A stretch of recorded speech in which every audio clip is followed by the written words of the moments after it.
প্রথমে আদা রসুন বাটাগুলো দিয়ে দিচ্ছি।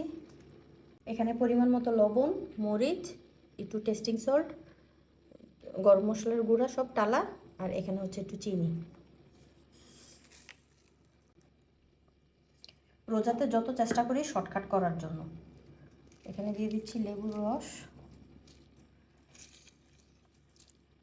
তারপর দিয়ে দিব সয়া সস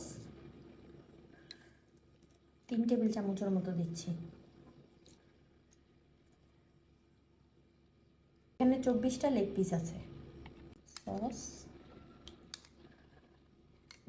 3 আর 5 দিয়ে দিব দুধ। রোজাতে যত শর্টকাটে এভাবে করে রাখা যায় ততই সহজ। এবার আমি ম্যারিনেট করে রাখবো। 24টা লেগ পিসে কিন্তু আমার 2.5 কেজির মতো হয়েছে। সাদা আটার ভিতরে একটু গোলমরিচ, একটু লাল মরিচ আর লবণ দিয়ে বাস কেএফসি স্টাইলে কোট করে তেলে দিলেই হয়ে যায়। এখন আমি শুধু এগুলো ম্যারিনেট করে বক্স করে করে ফ্রিজে রেখে দেবো। ময়দার কোটিংয়ে যদি গার্লিক পাউডার আর জিঞ্জার পাউডার দেন তাহলে তো আরও ভালো হয়।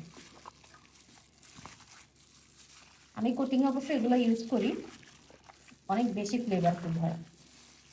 এই তো আমার যে ম্যারিনেট করা ডান, কি সুন্দর একটা কালার আসছে, বুঝেছেন? বাস এখন শুধু এই কোট করা আর তেলে দেওয়া। এভাবে রোজাতে করে রাখলে আগে সবার জন্য সুবিধা। ইফতারিতে এই বাসায় ওই বাসায় দিলে নিজেরটা একটু ভালো লাগে। এই তো আমার এই এক আইটেম ডান।